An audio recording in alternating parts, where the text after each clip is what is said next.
Gordon Chang with us this morning. All right, Gordon, what is the significance of this direct challenge from Xi Jinping?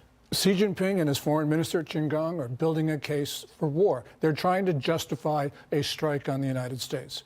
James Lilly, our great ambassador to Beijing in the 1980s and 1990s, put it best when he said, the Chinese always telegraph their punches. Well, Xi Jinping is telegraphing his punch. How important is the military in China at the moment? It's getting more and more power over the political system. And we see this, at the National People's Congress, which is now ongoing, they announced a 7.2% increase in the Chinese military budget. We don't know what exactly it'll be, but it's certainly greater than GDP growth for this year. Just go back to last year. They announced a 7.1% increase for 2022. They actually had GDP growth of a reported 3.0%, but a lot of economists and analysts think it was actually negative. That shows you the Chinese military is getting so much power in the system, and that means the Chinese military are now thinking about what they can do, not what they should do. And one of the things they think they can do and did was to fly the spy balloon over our country. Now, Speaker McCarthy, he's going to meet Taiwan's president in California. He's not going to Taiwan. Are you disappointed with that? I'm a little bit, in the sense that McCarthy going to Taipei was a deterrence message. Now, I don't care if he actually goes to Taipei, but if he doesn't, then Tsai Ing-wen, the Taiwan president, should be met in Washington, D.C.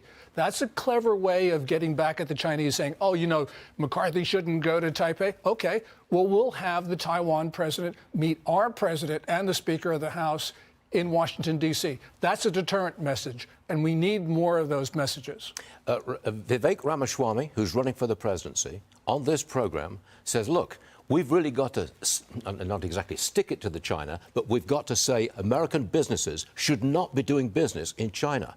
Look, I find that rather extreme. How about you?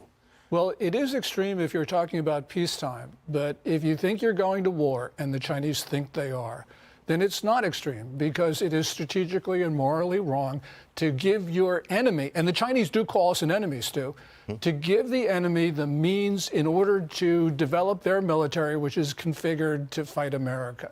So, no, it's not extreme, not at this time when we are on the precipice of the Third World War. If Disney withdrew from China or was not allowed to do business there, or Apple or any of our technology companies, that's huge. I mean, that's incredibly disruptive. Sure. And so is the death of hundreds of millions of Americans. Yeah, but they've not got there yet, have they? No, but that's where they're going, Stu. Preemptive action.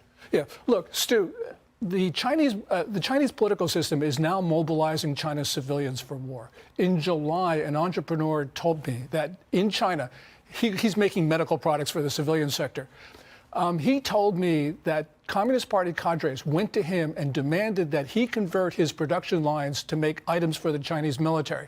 The Communist Party has given that order to many Chinese factory owners. And in fact, the Communist Party is now operating a lot of factories that once were privately owned because the owners did not want to stick around for what they thought was Xi Jinping's war. That's how close we are. It's ominous, Gordon. And thank you very much for being with us. Appreciate it, sir. Thank you.